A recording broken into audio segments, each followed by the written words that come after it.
마태복음 25장 14절부터 30절까지의 말씀을 근거로 달란트 받은 자의 삶이라는 제목으로 말씀 증거하도록 하겠습니다. 여러분은 50년 후 그리고 100년 후의 삶을 생각해 보신 적 있으십니까? 이런 미래를 한번 생각해 보신 적 있으십니까? 대부분 사람들이 그 미래를 궁금해합니다. 그래서 그 미래에는 지금보다 조금 더 잘 살고 싶어서 환경을 이야기하고 좀 더 잘 살기 위해서 노력을 합니다. 어떤 사람들은 그 미래를 이야기하면서 50년, 100년 후에는 지금의 음모론이 터질 것 같다고 얘기하는 사람들도 있습니다. 세상은 그 미래에 대한 다양한 상상들을 영화나 드라마로 보여주고 있습니다. 대부분 암담한 현실입니다. 최근에 이 소재를 가지고 많은 영화와 드라마가 나왔는데 바로 좀비에 관한 내용입니다. 이 바이러스에 감염된 사람들은 서로 물고 뜯고 죽이고 합니다. 이 사람들은 마치 인격이 없는 사람들처럼 보입니다. 지금의 삶에서 사람들이 서로를 물고 뜯고 화가 나서 싸우고 하는 모습을 보면서 어떻게 좀비가 만들어졌을까요? 이 좀비들이 자신의 어떤 인격도 없는 채 서로 죽이고 합니다. 그런데 그런 난세의 영웅이 등장합니다. 영웅이 등장해서 살아남기 위해서 좀비를 죽이고 사람들을 살리려고 또 어쩔 수 없는 죽임을 하면서 나아가게 됩니다. 그렇게 보다 보면은 누가 선한 사람인지 잊어먹는 때가 있습니다. 또 AI가 발전하면서 이제 로봇이 지배하는 어떤 그러한 세상을 그리곤 합니다. 이 로봇은 인간을 악으로 보면서 이 인간을 이제 없애버리겠다는 계획을 가지고 핵이나 어떤 큰 무기를 통하여서 인간을 말살시키려는 정책을 펼치곤 합니다. 이를 위해서 또 영웅이 나타납니다. 그래서 이 영웅이 뭔가 이 로봇을 죽이고 하면서 또 난세 영웅이 등장하게 됩니다. 세상은 이렇게 계속해서 어떤 암담한 미래를 보여줍니다. 앞으로 나오는 50년, 100년, 이 앞으로의 미래가 굉장히 희망 없고 암담한 미래라고 이 TV 매체의 컨텐츠에서는 이야기하고 있습니다. 이 먹고 살기 힘듦, 이런 현실들 가운데 허무함, 그 허무함들을 계속해서 보여준다는 것입니다. 한 20년 전이었습니다. 20년 전쯤에 엄청 유행하던 시트콤이 있었습니다. 그 시트콤에 굉장히 재밌어서 사람들이 엄청 보고 있는데 마지막 결말쯤에 주인공 둘 다 죽습니다. 그러면서 요 밑에 커피 광고가 뜨면서 따라라라라 이거 많이 아시죠? 그런 충격적인 결말을 보여주는 시트콤이 있었습니다. 이 세상은 우리에게 계속해서 엄청나게 이 삶 가운데 허무하고 이 안전하지 않다. 이 현실이 어떤 안전하지 않고 앞으로 더 좋아질 것이 없고 이 죽음을 굉장히 쉽게 여기면서 보여주고 있다는 것입니다. 혹시 죽고 싶은 분이 계십니까? 저기 500만 원 정도 투자하셔가지고 복권을 사오세요. 그런 다음에 긁지 마세요. 아마 궁금해서 죽으실 거예요. 안 웃기죠? 네, 더울까봐 저기 웃기는 예화에서 100편 중에서 17번째 있는 거 한번 가져와 봤습니다. 네, 그런데 이 성경에서도 이 미래에 대해서 궁금했던 자들이 있습니다. 이 성경에서도 이 미래에 대해서 궁금했던 자들이 있는데 바로 이 모든 것을 내려놓고 예수님을 따라갔던 제자들입니다. 이 본문 25장 14절에서는 처음에 이렇게 시작합니다. 또 어떤 사람이 타국에 갈 때 그 종들을 불러 자기 소유를 맡김과 같으니 예수님께서는 우리가 잘 알고 있는 이 달란트의 비유를 또로 시작하십니다. 이 또로 시작하시는 이유 중에 하나는 이 전에 있던 앞절과 이 달란트의 비유가 연결되고 있기 때문입니다.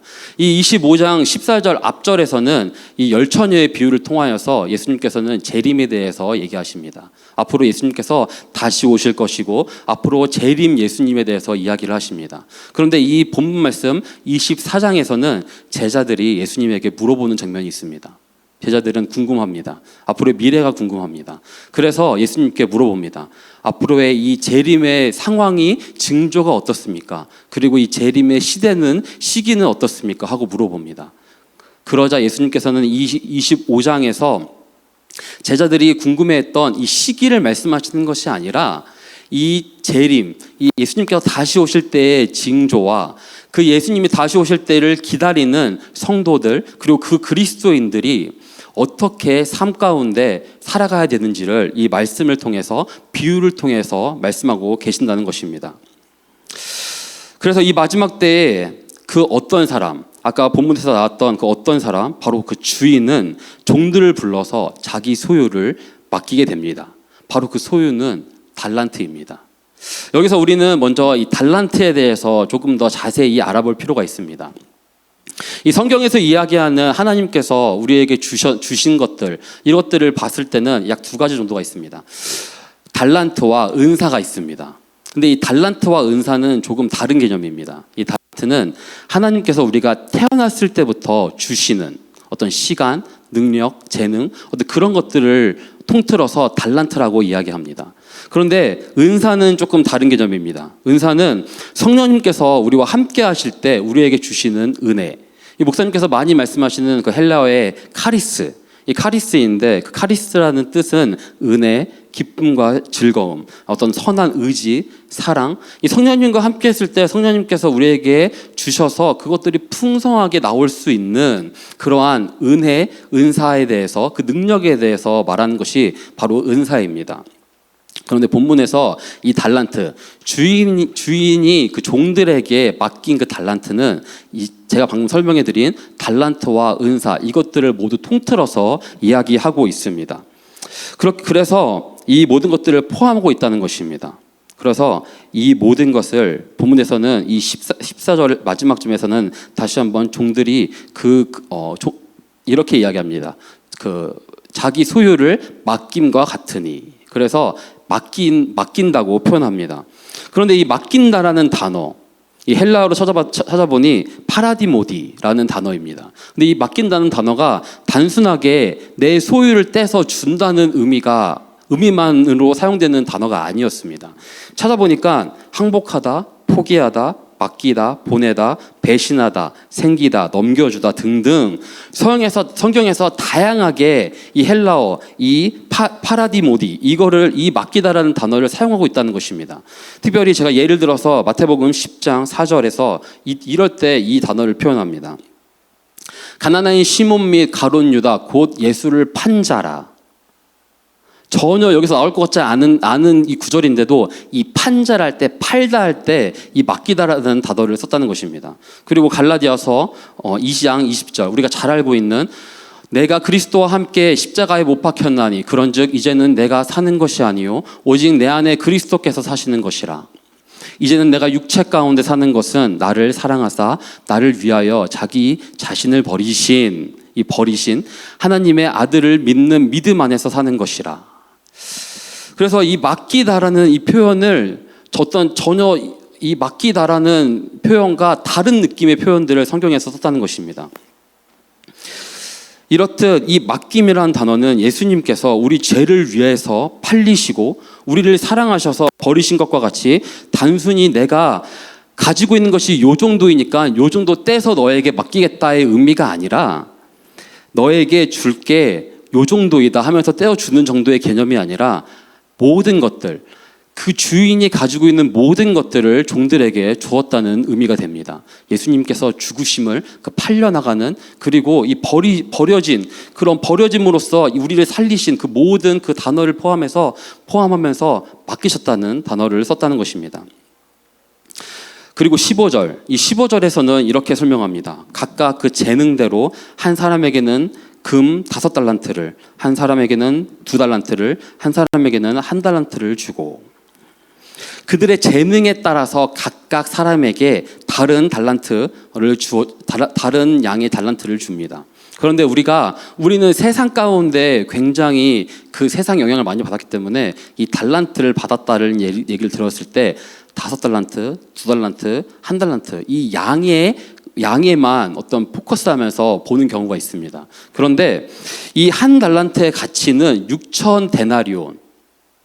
우리는 이 얘기를 많이 들었습니다. 이 데나리온이라는 말은 일꾼의 하루 품삯입니다. 그래서 이 6천일, 약 20년 정도를 숨만 쉬고 일하고 모아야지 모을 수 있는 양이 그 돈이 1달란트입니다. 이쪽 실리콘밸리에서 어떤 사람들이 텍스 포함해서 한 $10,000 정도 번다고 쳐봅시다. $10,000 더 벌었을 때 한 달에 $10,000 정도 버니까 이거를 30일 이제 잘랐을 때 하루에 $300 정도를 법니다. $300 정도. 그렇게 따졌을 때 300불을 6천일, 했을 때는 180만 불입니다. 이 한 달란트가 절대 적은 돈이 아니라는 겁니다. 우리에게 갑자기 누군가가 와서 이 20억을 주고 가는 겁니다. 20억 정도를 주고 가서 그걸 맡겼으니 너희가 이거를 사용하라 이렇게 말하는 겁니다. 그래서 이 어마어마한 양을 주었을 때 어떻게 보면 이것을 돈으로 환산하는 게 웃기긴 하지만 주인이 떠났을 때 단순히 몇백 불 주면서 너 요거 줄 테니까 네가 먹고 사는데 보태고 요거 한번 불려봐. 한 1,000불 몇천 불 주면서 요거 주니까 한번 요거 줄 테니까 네가 한번 불려봐. 먹고 사는데 한번 이거 잘 불려보면서 잘 먹고 살아봐. 이 정도의 개념이 아니라는 겁니다. 아마 한 달란트 받은 자가 이거를 묻어놨다면 아마 빌어먹었을 겁니다. 이렇게 큰 돈을 가지고도. 그런데 그 주인은 오기 전까지 그 주인에게 이렇게 얘기합니다. 주인님이 오시기 전까지 이것을 잃어버릴까 봐 나는 땅에 숨겨놓았습니다. 그 20억을 숨겨놓았습니다라고 얘기합니다. 그러니 이것을 맡기고 간 주인은 얼마나 화가 났겠습니까? 이 어마어마한 돈 주고 네가 알아서 쓰라고 했는데 그것을 그냥 저기 묻어놔? 이러면서 화가 난 것입니다. 예수님께서는 이러한 주인의 모든 것, 이 모든 것을 맡기시는 것에 대한 이 비유를 통하여서 이 마지막 때에 예수님을 따라가는 자, 예수님을 믿는 자, 예수님과 함께하는 자들이 어떻게 마지막 때를 살아야 하는지를 말씀해주고 이 비유를 통해서 말씀해주고 계십니다. 오늘 이 본문 말씀을 통하여서 주님께서 원하시는 달란트 받은 자는 어떻게 살아야 하는지 깨닫게 되는 여러분이 되셔서 이 삶이 변하고 주님께서 원하시는 삶 살아가시는 우리 큰빛은혜교회 여러분들 되시길 예수님의 이름으로 축복드립니다. 아멘. 첫 번째입니다. 달란트 받은 자의 삶은 하나님을 바로 아는 삶입니다. 이 본문에서 보면 5달란트 받은 자와 2달란트 받은 자, 그리고 이 5달란트 받은 자와 2달란트 받은 자는 칭찬받습니다. 이 착하고 충성된 종아, 내가 적은 일에 충성하였음에 내가 많은 것을 내게 맡기리니 내 주인의 즐거움에 참여할지어다 하고 이렇게 칭찬받습니다. 그런데 한 달란트 받은 자는 이 칭찬이 아니라 이 주인이 와서 굉장한 책망을 합니다. 이 24절에 보면 그 한 달란트 받았던 자는 주인에게 이렇게 이야기합니다.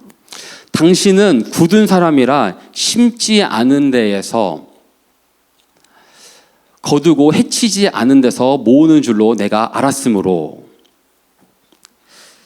두려워하여 나가서 당신의 달란트를 땅에 감추어 두었나이다 라고 이야기합니다. 이 한 달란트 받은 사람은 주인을 굳은 사람이라고 생각했습니다.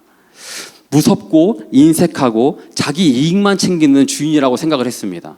그렇기 때문에 이 조금의 자비도 없고 아주 냉혹한 사람, 그렇기 때문에 이 잘못하는 것들을 봐주지도 않고 만약에 내가 이걸 잘못 관리해서 한 달란트라도 잊어버린다면은 나를 굉장히 혼내겠구나 하는 마음으로 이걸 숨겨놨다고 주인에게 이야기합니다.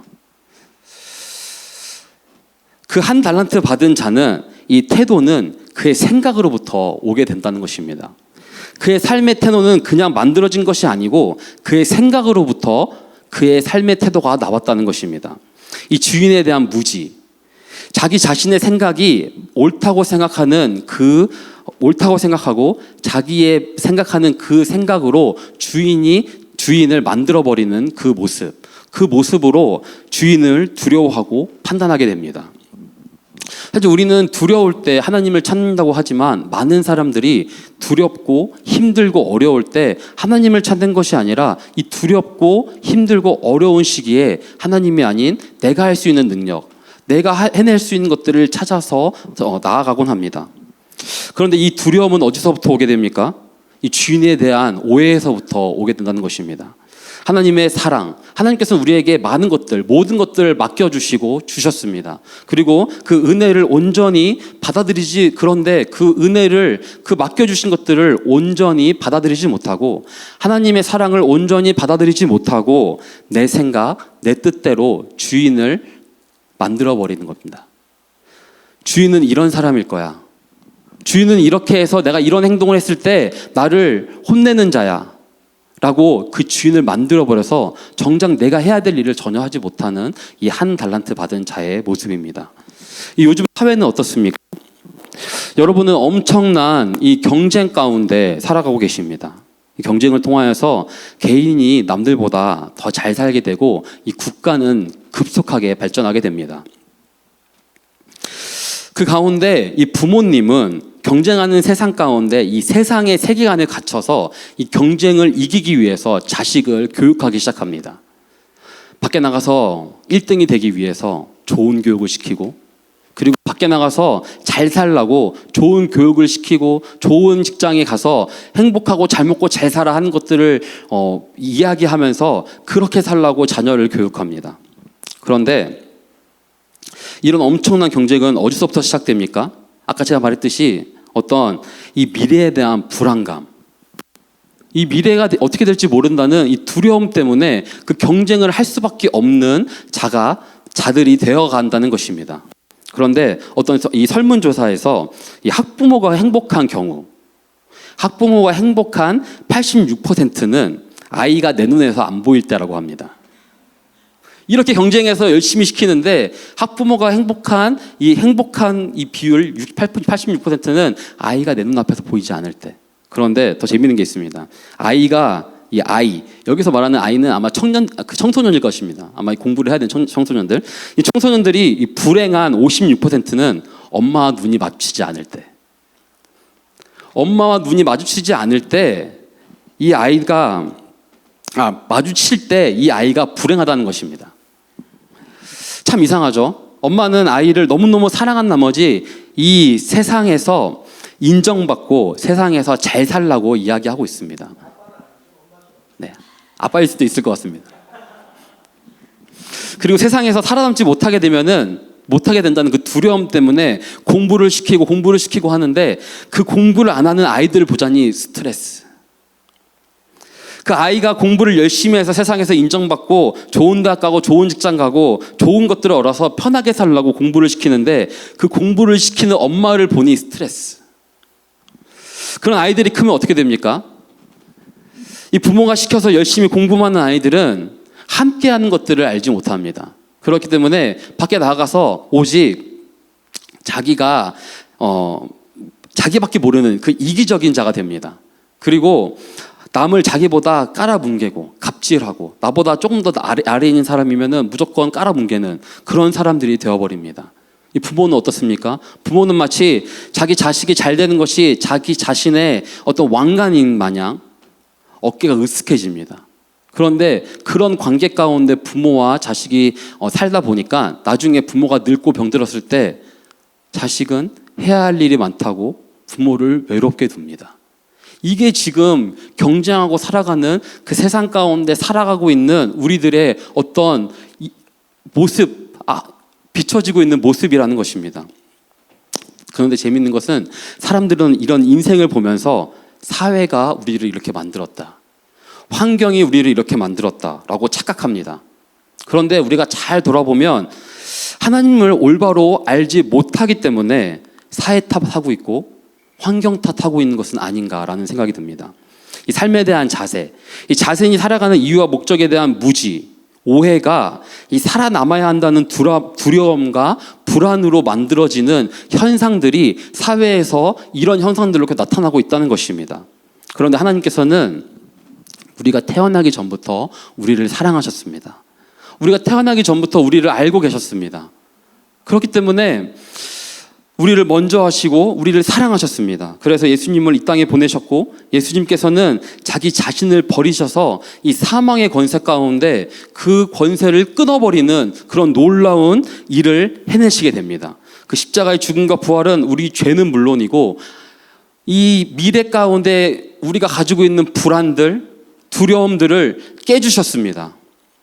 그리고 아까 주인이 맡겨놓은 것처럼 각자 재능에 맞게 우리를 창세전부터 미리 알고 계셨기 때문에 우리의 재능에 맞게, 우리의 설정에 맞게, 우리가 가지고 있는 것에 맞게 주셨다는 것입니다. 빌립보서 4장 13절은 이렇게 이야기합니다. 내게 능력 주시는 자 안에서 모든 것을 할 수 있느니라. 우리는 이 고백을 많이 가지고 삽니다. 단순히 근데 우리가 습득한 능력, 이걸로 가지고 모든 것을 할 수 있다는 것이 아닙니다. 아까 설명했듯이 그 주인이 맡겨놓은 것, 모든 것을 가지고 나아갔을 때 그 능력 안에서 모든 것을 할 수 있는 능력을 주신다는 것입니다. 그분을 신뢰하시길 바랍니다. 그분께서 주신, 하나님께서 주신 달란트와 은사를 제대로 알길 원합니다. 그리고 그 달란트와 은사를 주신 하나님께서 어떤 분이신지 제대로 알길 원합니다.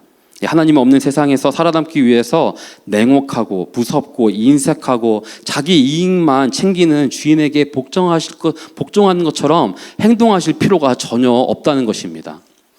하나님을 올바로 알아 하나님께서 기뻐하시는 달란트 받은 자의 삶을 살아내시는 여러분 되시길 예수님의 이름으로 축복드립니다. 달란트 받은 자의 삶은 즉각 도전하는 삶입니다.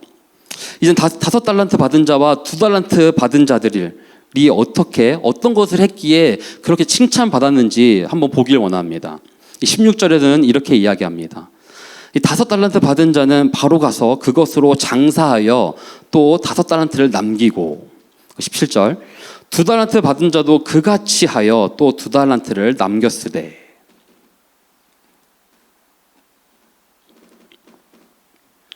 여기서 5달란트 그리고 2달란트 받은 이 종들은 바로 가서 장사를 하게 됩니다. 여기서 바로라는 이 헬라어는 유데오스. 그래서 직접, 곧, 바로, 하자마자, 곧바로 가서 했다라는 뜻을 가지고 있습니다. 이 마태복음 4장 20절에 예수님께서 베드로와 안드레가 그물을 던질 때에 예수님께서 내가 너희를 사람 넣는 어부로 삼겠다 하셨을 때 베드로 안드레가 바로 했던 모습입니다. 그들이 곧 그물을 버려두고 예수님을 따르니라.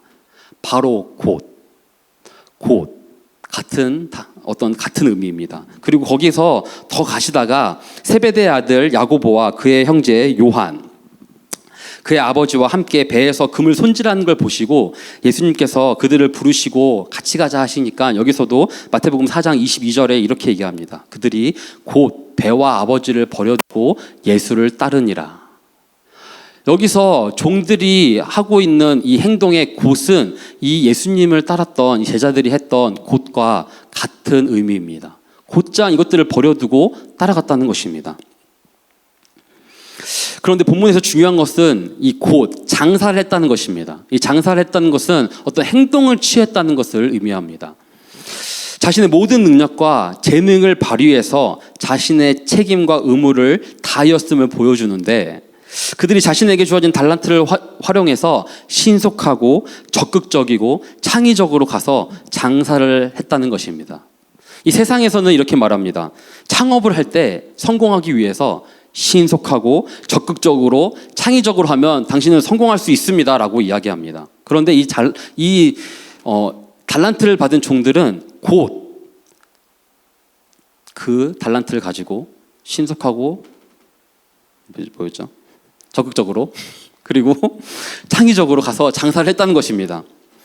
이 하나님께서 주어진 달란트를 하나님께서 우리가 모든 것들을 우리에게 주셨는데 그것들을 신속하고 적극적으로 창의적으로 한다면 우리가 못할 것이 있겠습니까? 우리는 모든 것들을 할 수 있다는 것입니다. 그런데 이것을 너무 많은 사람들이 모르고 있다는 것입니다. 이 달란트의 비유 말씀조차도 돈 먹고 돈 먹기로 알고 있습니다. 5달란트 받은 자라는 또 5달란트를 남겨서 10달란트를 만들고 2달란트는 또 돈이 있어야 돈을 만들지 이렇게 이 달란트의 비유를 생각하곤 합니다. 그런데 이 말씀을 통하여서 그 안에 숨겨진 보화를 찾아내지 못했기 때문에 그들은 그렇게 이야기하는 것입니다. 오늘은 저희 아버지 얘기를 조금 하려고 합니다. 저희 아버지는 참 유별나십니다. 이 40년간 교직에서 있으시면서 학생들을 가르치셨고 역사 선생님으로 학생들을 같이 가르치셨고 그리고 교장으로 학교와 학생들을 선생님들을 관리하시면서 은퇴하셨습니다. 그런데 저희 아버지는 참 바쁘게 사셨습니다. 학교를 다니시면서 논문을 쓰시기 바쁘셨고 그리고 교회에서 열심히 섬기느라 바쁘셨고 이 선교나 어떤 봉사를 하기 위해서 열심히 이것저것 배우러 다니셨습니다. 제가 고등학교 때쯤입니다. 중고등학교 때쯤에는 아버지가 색스폰하고 플룻, 그리고 하모니카를 그렇게 열심히 배우시는 겁니다. 근데 하모니카 할 때는 웃기시겠다고 그 코주부 그 안경을 꼭 쓰시고 하모니카를 부셨어요.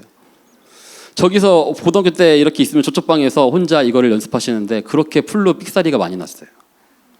그리고 제가 이 군대 갈 때쯤에는 요양원에서 이거를 봉사를 하시겠다고 미용학원을 다니신다는 거예요. 근데 너무 이게 재밌었던 게 저희 아버지는 이 꾸미는 거에 전혀 관심이 없으신 분이세요. 그런데 그런 분이 이런 미용학원에 가서 머리 자르는 걸 배우신다는 거예요. 그래서 제가 군대에 있을 때잖아요. 그래서 나도 질 수 없다. 그래서 군대에 있을 때 저도 머리 자르는 걸 배웠습니다. 그리고 제가 결혼할 때쯤 그때는 마술쇼를 갑자기 배우시기 시작했어요. 이 마술을 왜 배우시냐면은 이 요양원이나 아니면 고아원 같은 데 가서 아이들에게 좀 재미있는 걸 해주고 싶다. 그러더니 마술을 막 배워오세요. 근데 그때 한창 배우고 계셨나 봐요. 저희 결혼식 때 결혼식이 끝난 다음에 결혼식 후에 이거를 사람들 모아놓고 짠 하고 보여주시는데 딱 이렇게 하면 물이 없어지는 마술이었어요. 근데 갑자기 짠 하고 이렇게 했는데 물이 주르륵 이렇게 흘러가지고 갑자기 다들 웃었던 그런 기억이 있습니다. 그런데 어느 날 이 수지침, 어디서 수지침을 배우셨는데 이 수지침의 효과가 대단한 걸 배우세요. 그리고 단기 선교를 가셨어요. 단기 선교를 가서 수지침을 이렇게 놓고 있는데 갑자기 사람들이 벌떼처럼 물려드는 거예요. 아버지는 저한테 얘기하시는 게 자기가 허준이 된 줄 알았대요.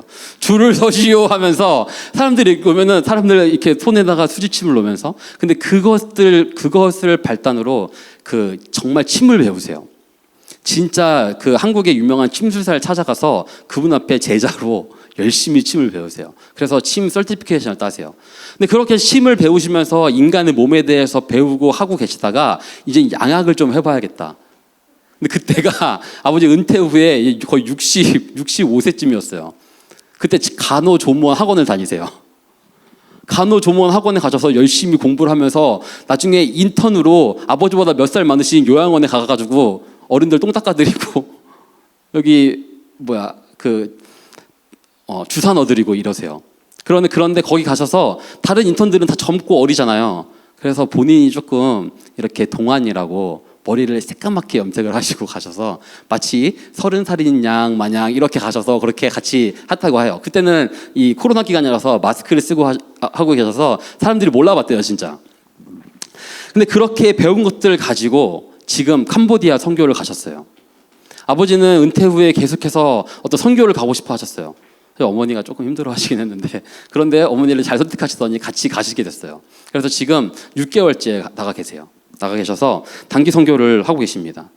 어떻게 보면 아이니의 할아버지예요. 이제 할아버지 나이신데 그런 열정을 가지고 캄보디아에서 그 더위에 사람들을 모아놓고 저번 주에 전화했더니 저번 주에 한번 사람들이 모였는데 침을 맞으려고 90명이 모였대요. 그래서 그 침는 다른 분하고 같이 오셔서 막 침을 진짜 공장 찍어내듯이 머리 아픈 사람 서세요, 허리 아픈 사람 서세요 이러더니 탁탁탁탁 이렇게 이런 식으로 침을 넣었대요. 그런데 저희 아버지께서 처음부터 이런 선교에 비전이 있고 하셨던 분이 아닙니다. 저희 아버지께서 저희 목사님이셨던 할아버지께서 돌아가시기 직전에 사실 그때 몸이 그렇게 안 좋으실지 몰랐어요. 돌아가시기 직전에 정말 건강하실 때 지금 아빠보다 훨씬 어린 나이셨어요. 그때 위암으로 돌아가시는데 그때 당시에 할아버지께서 중국 선교에 대해서 굉장히 관심을 가지시고 뜨겁게 그 중국에서 한 선교사를 살리기 위해서 한 목사를 세우기 위해서 굉장히 노력을 하세요. 근데 그렇게 하고 갑자기 돌아가신 거예요, 할아버지가. 돌아가시고 나서 아버지가 그 할아버지의 하셨던 그 선교, 그 열방을 향한 그 마음을 전달받으셔서 아버지가 선교에 관심을 갖게 되시고 그때부터 막 더 선교를 위해서 배우셨던 것 같아요. 그런데 지금 와서 보니까 아버지께서 정말 하나님 앞에 사용받을 수 있었던 것은 그 즉각 그 마음이 감동이 있을 때 하나님께 순종하면서 행동으로 옮기셨구나라는 생각이 듭니다. 사실 그때 주시는 마음의 감동을 가지고 처음부터 잘할 수 없으니까 배우신 거예요. 지금도 색소폰 잘 못 푸세요. 지금도 잘 못 하시는데 배우신 거예요, 계속. 그런데 배우는 거 사실 누가 좋아하겠습니까? 이 침 배우고 이 간호조무사 배우는 걸 보니까 정말 이만큼 책을 엮어서 자기가 그거를 책으로 만들어서 그걸 외우고 그 자격증을 따기 위해서 공부를 하세요. 참 그런 걸 보면서 돈이 많은 자가 아니라 이 5달란트 받은 자는 사실 이런 자구나.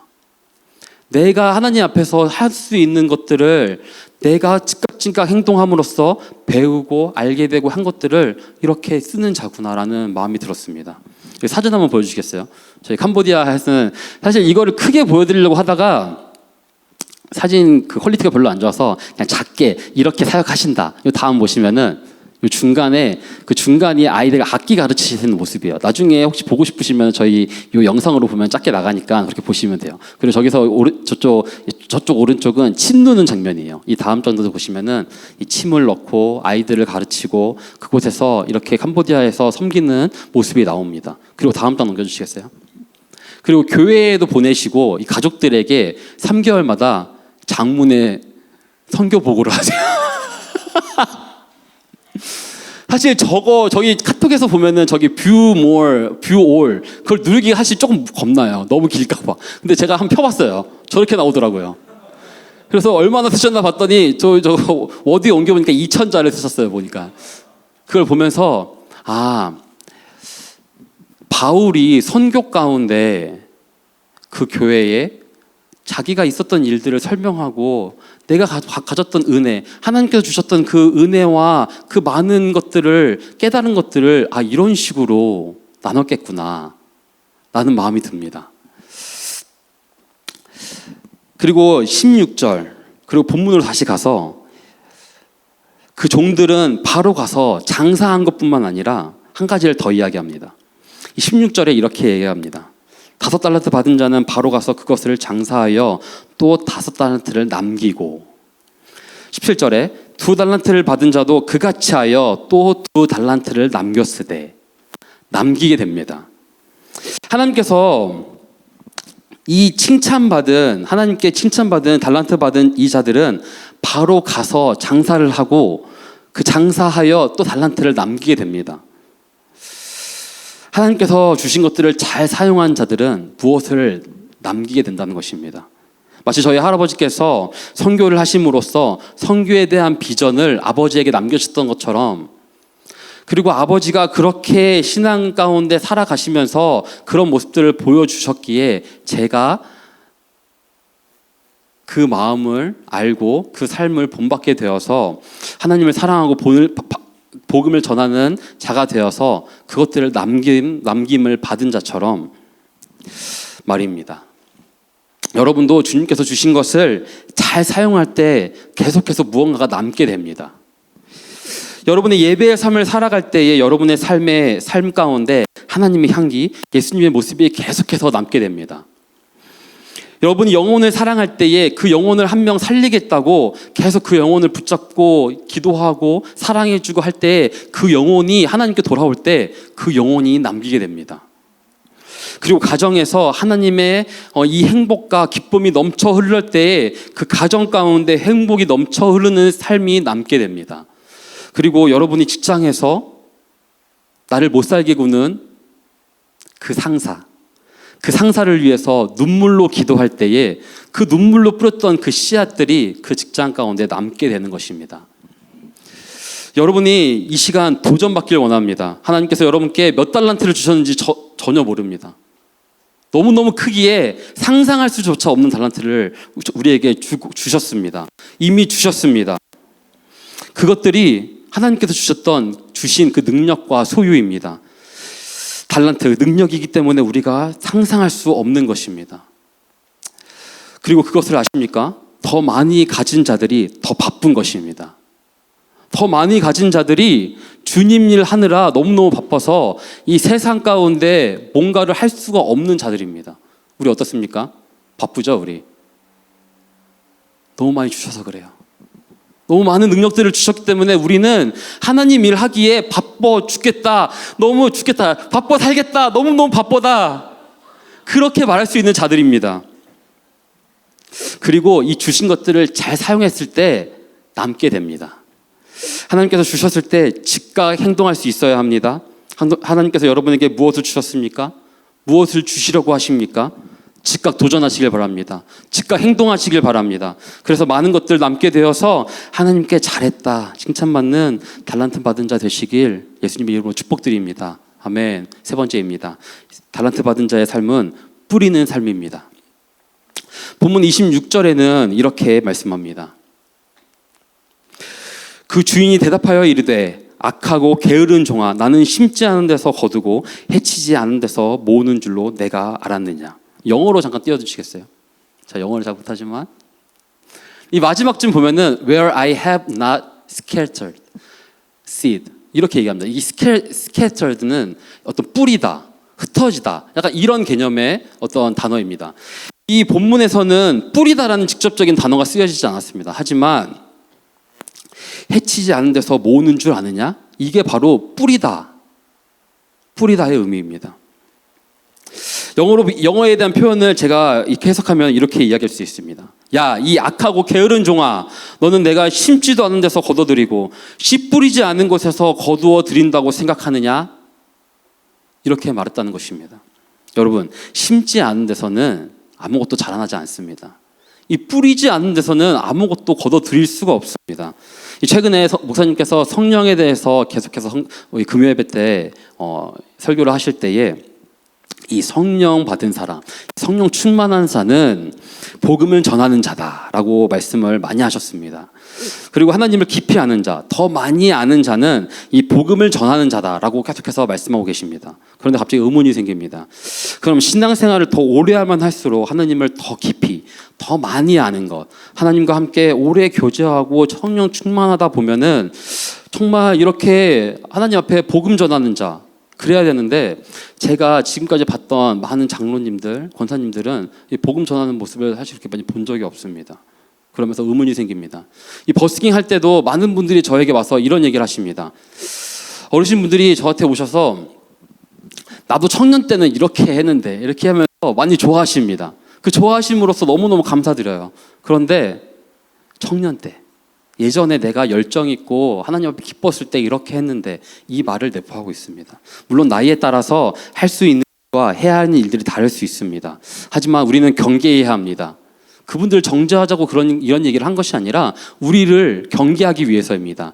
내가 하나님을 깊이 알고 하나님 앞에 나아가고 하나님 앞에서 내가 성령 받은 자로 살아간다고 했을 때 우리는 복음 전하는 자가 되어야 된다는 것입니다. 이것이 단순하게 지금 내가 성령 받았기 때문에 지금 내가 이렇게 힘있고 내가 허리 아프지 않을 때 이렇게 할 수 있어 라고 말하는 것이 아니라 나중에 우리가 50이 되고 60이 되고 70이 되고 80이 되고 그때까지도 예수님께서 이 땅에 아직 오시지 않았을 때 우리는 예수님을 기다리고 사는 이 달란트를 받은 자라면 우리는 계속해서 그 복음을 전하기 위해서 무척 애써야 한다는 것입니다. 사실 그것 때문에 우리는 하나님과 교제하는 것이고 하나님을 알아가는 것입니다. 사실 우리가 뭐 잘 되고 우리가 뭐 가정이 잘 되고 교회가 우리가 함께 모임으로써 교회가 좀 커지고 물론 하나님께서 그 복음 전하는 자 가운데 그런 것들을 부어 주십니다.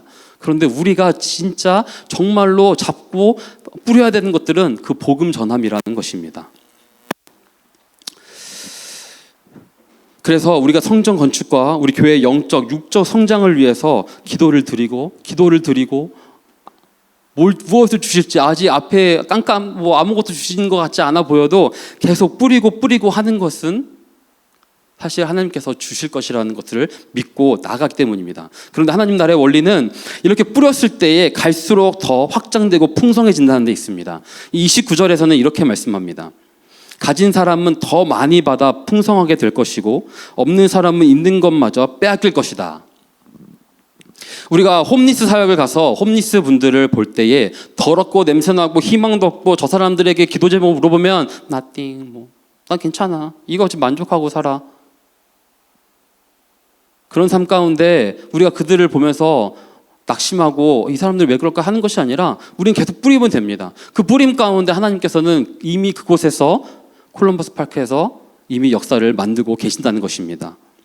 우리가 한의회 교회, 필리핀의 아가페 교회, 그리고 16명의 우리 아이들을 위해서 컴패션 아이들을 위해서 기도하고 뿌리는 것, 우리는 그들의 얼굴을 제대로 본 적도 없습니다. 우리는 사진을 보고 우리가 그들이 그냥 편지 하나 받고 하는 게 다입니다. 하지만 우리가 그들을 위해서 계속 뿌리고 기도하고 눈물로 뿌리는 것은 이미 하나님께서 그곳을 풍성하게 하겠다 약속하셨기 때문입니다.